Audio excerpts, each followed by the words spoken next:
हाँ जी दोस्तों, आज के इस क्लास में आप सभी लोगों का स्वागत है। आज बात करेंगे बिजनेस स्टडी के बारे में और बिजनेस स्टडी का क्या लेटेस्ट सिलेबस है, नया सिलेबस आपके क्लास 12 में कौन कौन से चैप्टर्स पढ़ने होते हैं, कौन सा बुक आपके लिए बेस्ट होगा, पूरा पैटर्न क्या होता है, एग्जाम में किस प्रकार से सवाल पूछे जाते हैं और कैसे आपको पूरा साल बिजनेस स्टडी को पढ़ना होगा। स्पेशली ये थ्योरी पेपर है ना। थ्योरी में बहुत सारे लोग कंफ्यूज करते हैं कि रटे समझे क्या करें, नहीं समझ में आती है। लेकिन देखो बिजनेस स्टडी में जहां तक बात करें, हम पिछले साल भी आपकी परीक्षा में सारे के सारे सवाल, एक एक सवाल आपके परीक्षा में जैसे आप हम जो दिए थे, मैच किया था, है ना। आप सभी लोग ये देखे थे, वीडियो भी अभी अवेलेबल है, उसका सारा रिकॉर्ड है ना। अभी हम बात करें बिजनेस स्टडी के इस साल, अब जो आप परीक्षा देने वाले हो क्लास 12 में, बेसिकली आप आए हो, आप जानना चाहते हो, पूरे सिलेबस को समझना चाहते हो, ये एक वीडियो काफी है। इसको देख के आप किसी भी बोर्ड में आप पढ़ते हैं, आप बेसिकली एनसीईआरटी को फॉलो करते हैं, है ना। आपको पूरे अच्छे से बिजनेस स्टडी को हम समझा देंगे, कौन सा सिलेबस है, कितने सारे चैप्टर्स पढ़ने होते हैं, ठीक है। तो चलो जी, हम लोग स्टार्ट करते हैं। आप सभी लोग इस वीडियो को लाइक कर लीजिए, चैनल को सब्सक्राइब कर लीजिए और जुड़ जाइए हमारे साथ, क्योंकि हम आपको यहाँ पे कॉमर्स के सारे सब्जेक्ट की तैयारी बेहतरीन ढंग से करवाने वाले हैं, ठीक है। तो कॉमर्स के लिए एक प्लेटफॉर्म एडु आदित्य को आप निश्चित रूप से सब्सक्राइब करके रख लीजिए, ठीक है। चलो जी, हम लोग बात करते हैं बिजनेस स्टडी के सिलेबस ओवरव्यू के बारे में। जहां तक बात करें, आप सब लोग को आज हम बताएंगे क्या क्या चीजें।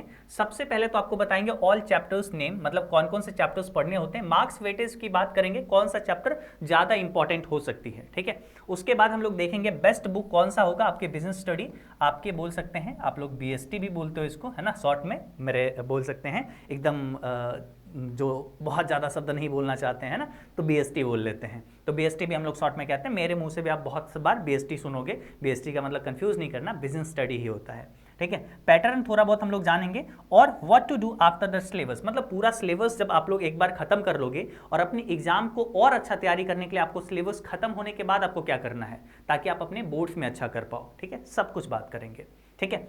देखो जी, सबसे पहले बिजनेस स्टडी का सिलेबस के बारे में देखते हैं, ठीक है। पूरे सिलेबस को जानते हैं, कितने सारे चैप्टर्स होते हैं वो जानते हैं। पहला चैप्टर से शुरुआत करते हैं। बोथ मीडियम, इंग्लिश मीडियम और हिंदी मीडियम दोनों स्टूडेंट देख सकते हैं इस वीडियो को, ठीक है। चलो जी, पहला चैप्टर की जहां तक बात करें आपका बिजनेस स्टडी में, सबसे फर्स्ट चैप्टर है nature and significance of management, यानी प्रबंध की प्रकृति एवं महत्व, पहला चैप्टर का नाम है, ठीक है। दूसरा चैप्टर है आपका है कौन सा, प्रिंसिपल्स ऑफ मैनेजमेंट, है ना, यानी प्रबंध के सिद्धांत। ये सारे चैप्टर्स को आप कॉपी में नोट डाउन कर लो, है ना। बिजनेस स्टडी के लिए एक स्पेशल कॉपी होना चाहिए और पहला पेज में आप इसको नोट डाउन कर लो कि आपको कौन कौन से चैप्टर्स पढ़ने होते हैं, ठीक है। आप अगर इंग्लिश मीडियम से हो सिर्फ इंग्लिश में नोट करना, आप अगर हिंदी मीडियम से हो तो सिर्फ हिंदी में नोट करना, ठीक है। तीसरा चैप्टर है बिजनेस एनवायरनमेंट। इसमें हम लोग को बिजनेस के एनवायरनमेंट, आसपास क्या क्या चीजें होती है, उन सब चीजों के बारे में जानने को मिलता है, व्यावसायिक पर्यावरण को समझने को मिलता है। चौथा चैप्टर है अपने पास नियोजन, यानी प्लानिंग। हम लोग को होता है ना, कोई भी चीजें स्टार्ट करते हैं तो हम लोग उससे पहले प्लान करते हैं। जैसे आप क्लास 12 में आए हो, अभी आप क्या कर रहे हो, प्लान कर रहे हो कि हमें पूरा साल कैसे पढ़ना है, तो ये प्लानिंग के अंदर आया। ऐसे ही कोई बिजनेस स्टार्ट करेंगे तो हम लोग कुछ एक नया प्लान बनाएंगे ना, कि कैसे कैसे हम लोग को काम करनी है, कितने सारे लेबर्स लगेंगे, कहाँ लैंड लेंगे, कितने कैपिटल्स लगेंगे, कितने पैसा लगना है, ये सब चीज हम लोग प्लान करते हैं, तो वो प्लानिंग में हम लोग पढ़ेंगे, ठीक है। उसके बाद संगठन है कि हम लोग एक तरीके से बोल सकते हैं ऑर्गेनाइजेशन बनाएंगे। ऑर्गेनाइजिंग का मतलब हुआ कि हम लोग बहुत सारे लोगों को इकट्ठा करेंगे कि चलो इस कंपनी के लिए हम लोग, ये कंपनी बना है और इस कंपनी के लिए, इस संगठन के लिए हम लोग को काम करना है, मिलके एक साथ हम लोग को वर्क करना है, ठीक है। तो ये हुआ ऑर्गेनाइजिंग। उसके बाद है छठा चैप्टर नियुक्तिकरण, यानी कहने का मतलब स्टाफिंग, नए नए लोगों को स्टाफिंग करना, हायर करना, है ना, अच्छे अच्छे लोग, यानी जिस पोस्ट पे जिस पर्सन की जरूरत होगी, जिस क्वालिटी के साथ जरूरत होगा, उस पर्सन को वही पोस्ट हम लोग देंगे, है ना, वही सीट देंगे कि आपको ये काम आपको करना है, आपका जिम्मा ये काम के लिए है, ठीक है। तो ये सब हम लोग, ये चैप्टर्स 6 चैप्टर्स देखे। इसके अलावा और चैप्टर्स हैं। सातवां चैप्टर है अपने पास निर्देशन। अब देखो डायरेक्टिंग क्या होता है, हम जैसे बहुत सारे लोगों को हायर कर लिए तो अब हमको उसको सलाह तो देना होगा ना, बताना होगा ना कि काम ऐसे करो, है ना, ऐसे काम करो, है ना, ये करो, अरे तुम वो मत करो, मोबाइल मत चलाओ, है ना। तो ये सब चीजें हम बोलेंगे ना, जो अपना स्टाफ होगा, तो ये चीजें हम लोग इसमें पढ़ेंगे डायरेक्टिंग में। 8 नंबर चैप्टर है अपने पास कंट्रोलिंग। कंट्रोलिंग का मतलब होता है नियंत्रण, मतलब जैसे अब हम स्टाफ है तो सब पे नियंत्रण करेंगे ना, कि भाई जो हम सोच के रखें, जो हमारा गोल है उससे मीट कर रहा है, तुम लोग जो काम कर रहे हो नहीं कर पा रहे हो, तुम लोग उसको मीट करो, अपना गोल अचीव करना है ना। मोटिवेट करके सबको रखना होगा ना, नियंत्रण करना होगा ना, कि भाई हम लोग को एकदम देखना है कि आउटपुट भी निकल रहा है वो एकदम क्वालिटीदार, है ना, एकदम बढ़िया। कुछ सामान अगर बना रहे कंपनी में सारे लोग मिलके, तो बढ़िया सामान बन रहा है या नहीं बन रहा है, सब कुछ पे नियंत्रण करना होगा। कॉस्ट पे भी, पैसा ज्यादा ना खर्च हो जाए, इन सब पे नियंत्रण करना होगा। तो ये सब चीजें हम लोग इसमें पढ़ेंगे, ठीक है। 9 नंबर चैप्टर अपने पास है व्यावसायिक वित्त, यानी फाइनेंशियल मैनेजमेंट। इसमें भी हम लोग व्यावसायिक वित्त, फाइनेंशियल मैनेजमेंट यानी पैसा का व्यवस्था कैसे कैसे करेंगे इसमें पढ़ेंगे। 10 नंबर चैप्टर है अपने पास फाइनेंशियल मार्केट यानी वित्तीय बाजार। इसमें बेसिकली आप सबको शेयर मार्केट के बारे में पढ़ने को मिलेगा। और हम भाई मेरा बहुत मन था कि अगर हम टीचर नहीं बनते, हम बिल्कुल फाइनेंशियल मार्केट के एक्सपर्ट बनते। मतलब कहने का मतलब हम शेयर्स वगैरह में, ट्रेडिंग वगैरह यही सब में हम जाते, क्योंकि मेरा बहुत इंटरेस्ट है उसमें। और हम आपको ये चैप्टर भी बहुत बेहतरीन ढंग से समझाएंगे, जो शायद आप सब जो ट्रेडिंग वाली लाइन में जाना चाहते हो, शेयर मार्केट, म्यूचुअल फंड, इन सब में जाना चाहते हो, हम बहुत अच्छे से इसको एक्सप्लेन करेंगे। क्योंकि ये इस पर हम प्रॉपरली एक अलग से चैनल बनाने वाले थे कि अगर टीचर नहीं बनते तो हम बोल रहे हैं सच में हम इस मार्केट में हम होते, ठीक है। लेकिन आप लोग को पढ़ाने के लिए आ गए तो कहीं ना कहीं ये बोल सकते हैं ये छूट गया मेरे से, लेकिन हम आपको बहुत अच्छे से पढ़ाएंगे अपना समझ के, ठीक है। उसके बाद 11 नंबर चैप्टर है अपने पास विपणन यानी मार्केटिंग। होता है ना, हर एक कंपनी के लिए मार्केटिंग की बहुत ज़रूरत होती है, उसको बहुत अच्छे से प्रोडक्ट को सेल करना होता है, ठीक है। तो एक विपणन चैप्टर है, हम लोग इसमें जानेंगे मार्केटिंग के बारे में।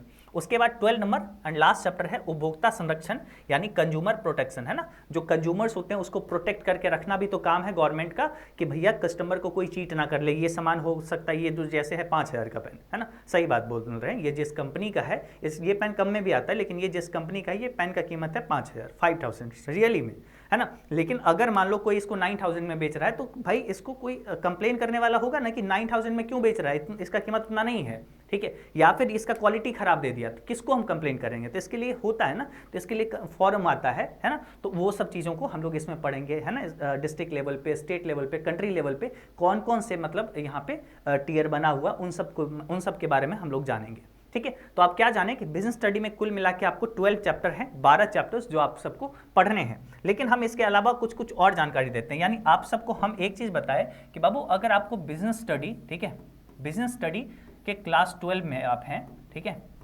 क्लास 12 में हैं, और आपको जानना है कितने सारे चैप्टर्स हैं, ठीक है। तो आप क्या जाने टोटल कितने चैप्टर्स हैं, ठीक है, टोटल 12 चैप्टर्स हैं, ठीक है, टोटल 12 चैप्टर्स हैं। और सारे चैप्टर्स आप नोट कर लिए होंगे। आप कोई भी बोर्ड से हैं, आपका यही सिलेबस होगा। लेकिन जैसे सीबीएसई से होंगे, यूपी से होंगे, एमपी से होंगे, झारखंड से होंगे, राजस्थान से होंगे, आपका यही 12 चैप्टर्स पढ़ने होते हैं। लेकिन अगर बिहार बोर्ड से हैं, ठीक है, अगर बिहार बोर्ड से हैं, अगर बीएसईबी बोर्ड से हैं, कोई भी स्टूडेंट अगर ऐसे हैं, तो आपको एक एक्स्ट्रा चैप्टर पढ़ना होता है +1, है ना। वो कौन सा चैप्टर है, ठीक है, बीएसईबी से अगर हैं तो आपको ये 12 चैप्टर्स जो हैं वो तो पढ़ने ही होंगे, प्लस में एक और चैप्टर्स पढ़ने होते हैं। वो चैप्टर कौन सा है, वो आपका चैप्टर हम आपको और बताते हैं कौन कौन सा बुक वगैरह, पहले ये लिख देते हैं फिर आपको बुक्स बता देते हैं, ठीक है। एक चैप्टर एक्स्ट्रा पढ़ना होता है, वो है उद्यमिता विकास यानी इंटरप्रेन्योरियल डेवलपमेंट, है ना। एक लास्ट चैप्टर होता है उद्यमिता के बारे में, इंटरप्रेन्योरियल डेवलपमेंट, हम पढ़ा देंगे। ये चैप्टर है, ये एक एक्स्ट्रा चैप्टर बिहार बोर्ड में रहता है। बाकी सब बोर्ड में, एनसीईआरटी में भी आपको सिर्फ 12 चैप्टर्स ही नजर आएंगे, बिहार बोर्ड एक एक्स्ट्रा पूछता है, ठीक है। कोई बात नहीं, हम पढ़ा देंगे, ठीक है, हम 13 पढ़ा देंगे ताकि सारे बोर्ड भी कवर हो जाए और बिहार बोर्ड भी कवर हो जाए, ठीक है, टेंशन नहीं लेना है। हम आपको बोले ना बिजनेस स्टडी का सारा जिम्मा आप मेरे पे छोड़ दो, हम एकदम बढ़िया तरीके से कंप्लीट करवा देंगे। अब देखो भाई, सबसे पहले इसमें से कुछ इंपॉर्टेंट जो है चैप्टर्स कौन से हैं वो हम थोड़ा सा आपको नोट करवा देते हैं। देखो सबसे पहला चैप्टर वेरी इंपॉर्टेंट है कि आप सबको पहला चैप्टर पता होना चाहिए, ठीक है, फर्स्ट चैप्टर, दोनों मीडियम का बात कर रहे हैं, ठीक है। उसके बाद हम लोग का जैसे बात करें ये सेकंड नंबर चैप्टर हम लोग को रखना होगा, क्योंकि थोड़ा सा इससे रिलेट करता है, थोड़ा सा अलग टाइप का है। फिर हम लोग को यहाँ पे प्लानिंग, बहुत इंपॉर्टेंट चैप्टर्स हैं, ठीक है, 3 इसमें से बता दिए। उसके बाद आ जाओ ना, हम लोग को यहाँ पे निर्देशन, है ना, बहुत इंपॉर्टेंट चैप्टर है, डायरेक्टिंग। उसके बाद हम लोग को यहाँ पे वित्तीय बाजार, फाइनेंशियल मार्केट, और हम लोग का ये विपणन, ये कुछ चैप्टर्स हैं जो बहुत ज़्यादा, मार्केटिंग, ये कुछ चैप्टर्स हैं जो बहुत ज़्यादा इंपॉर्टेंट है, ठीक है। तो आप इन सारे चैप्टर्स को जब पढ़िएगा ना, थोड़ा ज़्यादा डिटेल में पढ़िएगा, ताकि आपको बहुत अच्छे से स्टडी समझ में आएगा, है ना, समझ जाओगे बहुत बढ़िया से। अब देखो कौन कौन से बुक्स इंपॉर्टेंट है। देखो ये आपका एनसीईआरटी हिंदी मीडियम का है और ये एनसीईआरटी इंग्लिश मीडियम का बुक है, ठीक है। बुक्स का कवर पेज बदलते रहता है हर साल, तो हो सकता है इस बार कवर पेज कुछ और ला दे, तो इससे मतलब नहीं है। मतलब एनसीईआरटी का बुक आता है, मतलब पब्लिकेशन की जहाँ तक बात करो कि एनसीईआरटी का अपना बुक आता है, तो आप चाहोगे तो वो ले सकते हो, नहीं चाहोगे तो मत लेना, ठीक है। और हम आपको बोलेंगे अगर बेसिकली आप चाहोगे तो एसबीपीडी का भी बुक ले सकते हो। कोई एसबीपीडी से मेरा कोई मतलब ये नहीं है, प्रमोशन ना स्पॉन्सर कुछ नहीं है ना, बस अच्छा लगा हम इसलिए सजेस्ट कर दे रहे हैं। कल को हो सकता है हम अपना बुक लाए तो हम अपना आपको सजेस्ट करेंगे, ठीक है, क्योंकि हम जानते हैं ना कि क्या क्या चीज़ें पढ़ना होता है, तो इसमें थोड़ा सा सही से दिया हुआ है। कोई मेरा प्रमोशन मत लेना, है ना, लेकिन ठीक से दिया हुआ है। बाकी बात खत्म। अगर जहां तक बात करें, आप कोई भी पब्लिकेशन लो, आपको 12 चैप्टर मिल जाएंगे, और नहीं तो सिंपल हम तो पढ़ाने के लिए हैं ही, आप एनसीईआरटी ले लो और अब मेरे साथ पढ़ाई करो, है ना। और नहीं तो सबसे अच्छा, अगर आपके आसपास अगर एसबीपीडी का बुक मिल रहा है साहित्य भवन, तो ये परचेस कर लो और हम आपको बाद बाकी सारा चीज़ हम आपको पढ़ा देंगे, ठीक है। आप टेंशन नहीं लेना, बढ़िया तरीके से हम आपको पूरा पढ़ाने के लिए तैयार हैं। तो हम कहीं ना कहीं पूरे बढ़िया से पढ़ाएंगे। और देखो मेरे साथ अगर पढ़ना चाहते हो ना, आपका देखो सब्जेक्ट कौन कौन सा होगा। आपका सब्जेक्ट होगा अकाउंट्स, ठीक है, आपका सब्जेक्ट होगा बिजनेस स्टडी, आपका सब्जेक्ट होगा इकोनॉमिक्स, या फिर आपका सब्जेक्ट होगा ईपीएस, है ना, जिसको लोग ईटीपी बोलते हैं, इंटरप्रेन्योरशिप, है ना, उद्यमिता जो होता है। यही कुछ 4 चैप्टर्स होंगे, ठीक है, यही कुछ 4 चैप्टर्स होंगे। आपका मीडियम कौन सा हो सकता है? आपका मीडियम होगा या तो आप हिंदी मीडियम से होंगे, ठीक है, या फिर आप इंग्लिश मीडियम से होंगे, ठीक है, और इंग्लिश मीडियम से होंगे, ठीक है। इसी दोनों में से कोई मीडियम आपका होगा। तो हम लोग के यहाँ पे क्या होता है ना, दोनों मीडियम के लिए, इंग्लिश और हिंदी मीडियम के लिए सेपरेट सेपरेट बैच, अलग अलग बैचेस हैं, है ना। हम लोग का बैच चलता है, ठीक है, और ये बैच जो है ना ऑनलाइन मोड में चलता है, ऑनलाइन हम लोग पढ़ाते हैं। और ये कहाँ पढ़ाते हैं पता है? ये बैच ये एजुकेशन बाबा ऐप पर, ठीक है। आप प्ले स्टोर पे जाओगे, एजुकेशन बाबा ऐप है, ठीक है, एजुकेशन बाबा ऐप है। आप अपना घर बैठे जो है ना कॉमर्स की पूरी तैयारी एजुकेशन बाबा ऐप के माध्यम से कर सकते हो। हम लोग के पास सारे सब्जेक्ट, अकाउंट्स में अलग टीचर, बिजनेस स्टडी में अलग, इकोनॉमिक्स में अलग, ईपीएस ईटीपी में अलग टीचर्स हैं, ठीक है। हिंदी और इंग्लिश में भी अलग टीचर्स हैं, मतलब आपको जो है बेसिकली हिंदी और इंग्लिश भी मिल जाएगा, ठीक है, हिंदी एंड इंग्लिश भी मिल जाएगा। यानी बात करें बिहार बोर्ड के अकॉर्डिंग भी और सीबीएसई बोर्ड के अकॉर्डिंग भी हिंदी इंग्लिश मिल जाएगा। यूपी बोर्ड, एमपी बोर्ड के अकॉर्डिंग भी अलग अलग हिंदी का सिलेबस है ना, क्योंकि बिहार बोर्ड का हिंदी का अलग होता है और सीबीएसई का अलग, यूपी का अलग होता है। तो मेरे यहाँ अलग अलग बोर्ड का भी हिंदी इंग्लिश मिल जाएगा, ठीक है। तो सबके टीचर्स हैं अलग अलग, आप निश्चिंत रहिए। ऐप पे बहुत सारे टीचर्स पढ़ा रहे हैं, साइंस के भी अलग टीम है, कॉमर्स का अलग टीम है, आर्ट्स का अलग टीम है। तो बढ़िया तरीके से लंबे समय से पढ़ाते आए हैं। सबसे ज़्यादा बच्चे अभी तक टॉप भी किए हम लोग के साथ पढ़ के। तो ये हमसफर बैच लाए हैं, जहां पे आपको ये सारे सब्जेक्ट एक साथ आपको, है ना, ये सारे सब्जेक्ट आपको एक साथ मिल जाएंगे। और प्लस में आपको लैंग्वेज पेपर का भी टेंशन नहीं होगा, ये इसका भी एक अलग से कोर्स मिल जाएगा, ठीक है। तो हम जहां तक बात करें, आपको सारे सब्जेक्ट पढ़ा देंगे, निश्चिंत होकर आप रहिए। एजुकेशन बाबा ऐप इंस्टॉल करके वहां से बैच जो है, बैच का नाम है हमसफर बैच, ठीक है। तो हमसफर बैच वहां से आप ज्वाइन कर लीजिए और आप अपना पूरा तैयारी आप हम लोग पे छोड़ दीजिए। क्या करेंगे हम लोग ना, डेली लाइव क्लास देंगे, हर दिन आपको लाइव क्लास देंगे, बढ़िया से आपको पढ़ाएंगे। लाइव हो जाएगा ना, लाइव में ही आप अपना डाउट वगैरह भी पूछ सकते हो। उसके बाद रिकॉर्डेड लेक्चर मिल जाएगा। मान लेते हैं लाइव आप मिस कर गए, या फिर आपको लाइव मन हुआ दोबारा से देखने का, तो रिकॉर्डेड लेक्चर के थ्रू देख लो।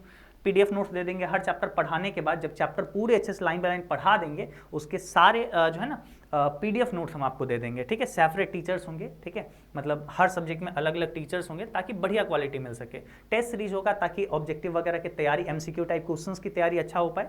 इंस्टेंट डाउट सॉल्यूशन होगा, ताकि जब डाउट होगा, मान लेते हैं क्लास लाइव उसमें नहीं चल रहा है, आपको डाउट हुआ, तो एक डाउट का फीचर देंगे ताकि आप लोग डाउट भी पूछ सको। डेली क्यूज टेस्ट होगी, मतलब ताकि आप टेस्ट को बेसिकली डेली दे सको, डेली क्या पढ़े हो उसका आप टेस्ट दे सको। क्वेश्चन आंसर होगा, यानी हर चैप्टर को पढ़ाने के बाद उसका पीडीएफ देने के बाद आपको क्वेश्चन आंसर भी मिल जाएगा, ठीक है, क्वेश्चन आंसर भी करवाया जाएगा, ताकि आप बढ़िया से तैयारी कर सको। साथ ही साथ प्रीवियस ईयर क्वेश्चन पेपर, है ना, सैंपल पेपर, मॉडल पेपर जो होता है, गेस्ट क्वेश्चंस और कोर्स का रिवीजन लास्ट में जब एक बार पूरा पढ़ा देंगे। यानी जो भी चीज़ें होती है हर एक सब्जेक्ट में, आपको वो सारा चीज़ आपको मिल जाएगा एजुकेशन वाव के हमसफर बैच में, ठीक है। तो हम आपसे बस इतना ही बोलेंगे कि आपको अगर बेस्ट तैयारी करनी है ना, तो आप आराम से जाइए। कॉमर्स के लिए आप निश्चिंत होकर अपने बाधित भैया पे भरोसा रखिए। हम खुद कॉमर्स से हैं और भाई मतलब मन लगता है कॉमर्स वाले को पढ़ाने में, ठीक है। तो आप सभी लोग के साथ, है ना, हम लोग फिर से इस साल जो है हमसफर बैच ला रहे हैं, क्योंकि पिछले साल भी सबसे ज़्यादा बच्चे हम लोग के साथ जुड़े थे कॉमर्स में, और सबसे हाईएस्ट रिजल्ट भी हम लोग दिए। इतने स्टेट टॉपर्स में बच्चे दिए, ये कम थोड़ी होता है। मतलब स्टेट में अगर इतना रैंक हम लोग 2, 3, 4 पूरे स्टेट में अगर दे रहे हैं, तो मतलब ये तो एक है कि बच्चे लोग मेहनत कर रहे हैं यहाँ से, ठीक है। तो आप लोग को भी मेहनत करने का आदत लगवाएंगे और फिर पढ़ाएंगे रोजाना, ठीक है। आप निश्चिंत होकर पूरा तैयारी एजुकेशन बाबा ऐप के साथ, हमसफर बैच के साथ करिए और अपनी पूरी पढ़ाई का जिम्मा हम लोग पे दीजिए। बस हम लोग जो जितना देंगे उतना आप कंप्लीट करते चलिए। डेली जो क्लास में पढ़ाई होगा, बस मन से बना लीजिए कि हमको अपना 5 सब्जेक्ट है, 5 सब्जेक्ट का पढ़ना है, 5 का अलग अलग कॉपी है। हम ये बैच हमसफर बैच ज्वाइन कर रहे हैं और हमको जो है डेली जो क्लास में पढ़ाया जाएगा वो हर चीज़ों को अच्छे से कॉपी में नोट करेंगे। जो जो टीचर्स बोलेंगे अच्छे से पढ़ेंगे, टीचर्स का बात मानेंगे और बढ़िया तरीके से सारे चैप्टर्स पढ़ते हुए क्वेश्चन आंसर कंप्लीट करेंगे और पूरे साल अच्छे तरीके से पढ़ाई करेंगे। तो आप आराम से घर बैठे ऑनलाइन क्लास से बढ़िया मन ला सकते हो। ठीक है, डिस्ट्रैक्ट नहीं होगे, कहीं इधर उधर भटकने की ज़रूरत नहीं है कि यहाँ जाना है वहाँ जाना है, गर्मी है ठंड है। ठीक है, घर बैठे बढ़िया से पढ़ सकते हैं, आराम से टेबल लगाए और सिंपल डेली अपना टाइम टेबल अपना फ्रेश होके एकदम माइंड फ्रेश बढ़िया बैठ गए पढ़ने और अच्छा कर पाओगे। और बहुत सारे बच्चे किए भी हैं अच्छा। ठीक है, तो आप निश्चिंत होकर एजुकेशन मावा ऐप के साथ जुड़िए। और आप सबको तो आज हम क्या किए हैं, बिजनेस स्टडी का पूरा सिलेबस बता दिए। ठीक है, ऐसे ही हम आपको और भी सब्जेक्ट का, ठीक है, और भी सब्जेक्ट का जहां तक बात करें आपको सिलेबस इस चैनल पे देते रहेंगे। आप सबको कैसा लगा, पूरा सिलेबस आप सबको समझ में आ गया? अगर समझ में आ गया तो नीचे कमेंट कर देना, बहुत बढ़िया भैया समझ में आ गया, बिजनेस स्टडी का सिलेबस समझ में आ गया, ऐसे लिख देना। और अब अकाउंट्स का सिलेबस दे दीजिए, या फिर जो भी सब्जेक्ट का आपको चाहिए वो आप नीचे कमेंट कर देना। ठीक है, ताकि हम और भी आपके लिए वीडियोस लाएं और आपके लिए बहुत अच्छा अच्छा कंटेंट, पूरा सिलेबस भी हम कोशिश करेंगे धीरे धीरे करके यहाँ पे रिकॉर्डेड फॉर्म में या बेसिकली लाइव में हम पढ़ाने का प्रयास करेंगे। ठीक है, ऐप पर तो डेली सारे सब्जेक्ट होंगे, लेकिन यूट्यूब पे भी हम कोशिश करेंगे अलग अलग सब्जेक्ट अलग अलग दिन पे पढ़ाएं। ठीक है, ताकि आप लोग का कुछ अलग से एक्स्ट्रा भी हम लोग रिवाइज करवा सकें। ठीक है, तो चैनल से जुड़े रहिए, हम लोग फिर मिलते हैं अगले क्लास में किसी और वीडियो के साथ जो आप लोग कमेंट करेंगे। ठीक है, टाटा बाय बाय।